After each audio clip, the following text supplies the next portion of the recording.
There is something that happens in the twin flame connection that no amount of spiritual understanding seems to fully reach. You know, at some level of yourself, that this connection is significant.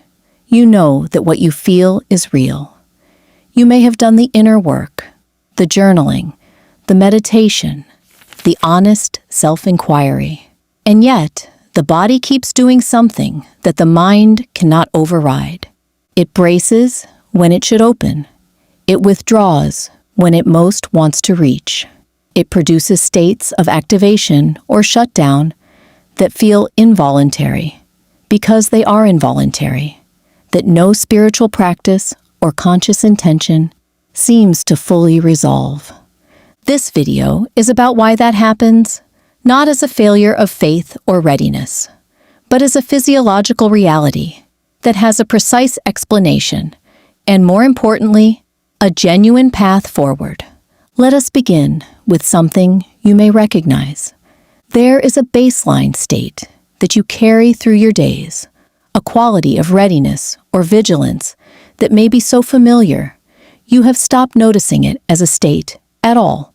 It feels like simply how you are, your temperament, your sensitivity, your way of moving through the world. But if you pay close attention to it, you begin to notice something. It is not neutral. There is effort in it.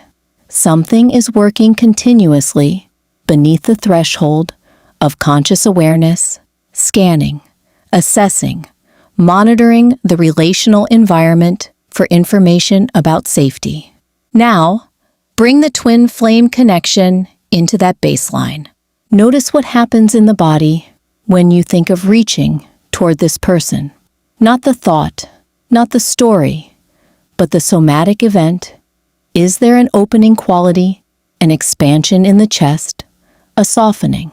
Or is there, underneath the longing, something that tightens, something that pulls back slightly, even as the rest of you moves forward?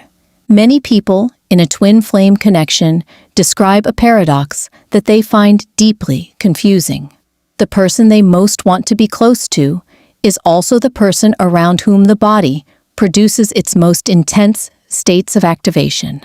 The longing is real, and the constriction is real, and they seem to exist simultaneously, pulling in opposite directions, leaving the person stranded between what they want and what the body will allow.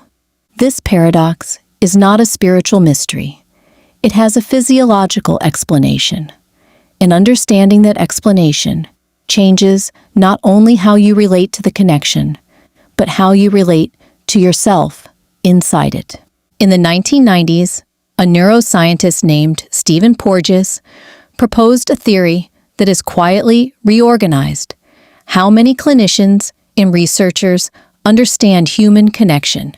He called it polyvagal theory.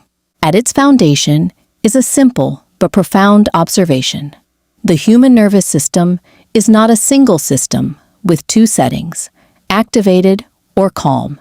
It is a hierarchical system with three distinct states, each associated with a different quality of physiological experience and a different capacity for relational engagement. The first and most recently evolved state Porges calls the ventral vagal state. This is the state of social engagement. When the nervous system is here, the body is regulated, the face is expressive, the voice carries warmth, the ears are tuned to the frequency of human speech. Most importantly, connection feels both desirable and safe. The body can reach toward another person without the reaching itself triggering a threat response. This is the state in which genuine intimacy is physiologically possible. The second state is sympathetic activation. This is the state of mobilization, the familiar fight or flight response. The body has detected threat, or something the nervous system has pattern matched to past threat, and it has prepared for action. The heart rate increases. The muscles prepare. The perceptual field narrows. And crucially, The social engagement system goes offline. In this state, connection is not what the nervous system is oriented toward. Survival is. The third state is the oldest evolutionarily. Porges calls it the dorsal vagal state. This is the state of shutdown, of collapse, of the particular flatness and disconnection that some people describe as numbness or disappearing into themselves. It is the nervous system's response to threat that cannot be escaped or fought. It conserves energy by withdrawing from engagement entirely. Now, here is where this becomes directly relevant to the twin flame experience. The nervous system does not assess threat only through conscious perception. It operates through a process Porges calls neuroception, a continuous below-conscious scanning of the environment, including the relational environment, for cues of safety or danger. And this scanning system is not reading the present moment accurately and neutrally. It is reading the present moment through the template of every previous relational experience that has been significant enough to shape it. If early relational experience taught the nervous system that closeness is followed by withdrawal, that love is intermittent, that reaching toward another person produces states that cannot be predicted or controlled, then the nervous system will carry that learning forward. It will apply it to new relationships. It will fire threat responses in the presence of intimacy, not because the present moment is threatening, but because the body remembers, with extraordinary precision, what intimacy has previously cost. This is why the twin flame connection so often produces the paradox we described earlier. The longing is genuine, the recognition is genuine, and the body is simultaneously running a threat assessment based on its relational history. And that assessment is producing states of activation or shutdown that have nothing to do with the actual person in front of you, and everything to do with what the nervous system learned long before they arrived. Porges also makes a point that has profound implications for how healing is understood. He observed that the nervous system does not regulate itself in isolation. It co-regulates. Human beings are designed, physiologically, to bring each other into states of greater regulation through the social engagement system, through attuned eye contact, through the prosody of a calm voice, through the quality of presence that signals to another nervous system that it is safe to soften. This means that healing the nervous system is not a solitary achievement. It happens in relationship. It happens through repeated experiences of reaching and being met, of the body learning, slowly and with many repetitions, that closeness does not inevitably produce the outcomes it once did. So what does this mean for where you are right now in this connection? The first thing it means is that the body's response to this person is not evidence of a problem with the connection. It is evidence of the nervous system's history, and those are not the same thing. When the body braces, when it activates or shuts down in the presence of closeness or the anticipation of it, that response is not irrational. It is the nervous system doing exactly what it learned to do, protecting something, maintaining a pattern that once provided a form of safety, even if that pattern now produces its own suffering. The invitation here is not to override that response with spiritual intention or conscious determination. That approach does not work because it is addressed to the wrong system. The mind cannot command the nervous system into regulation. Regulation is not a cognitive achievement. What works, slowly and with patience, is what researchers and somatic therapists call titration, the gradual, incremental expansion of the window of tolerance.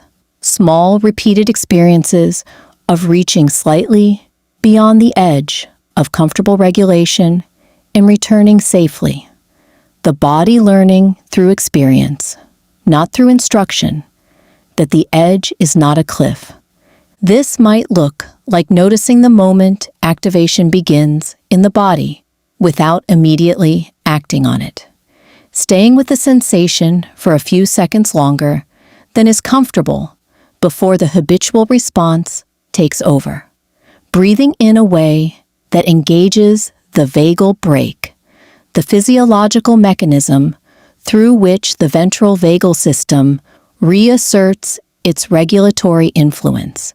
It might look like deliberately seeking out relationships and experiences that provide the co-regulation Porges describes, not as a replacement for the twin flame connection, but as a way of educating the nervous system toward greater capacity for the connection it most wants. And it means understanding that the twin flame, encounter itself with all its intensity and all its disruption, is in some ways doing the work of a profound somatic education, showing the nervous system, again and again, the precise places where it has not yet learned that it is safe to stay open. That is not comfortable, but it is specific, and specific is workable in a way that mystery is not. Come back to the body now. Take one breath that is slightly longer on the exhale than on the inhale, not forced, just slightly extended.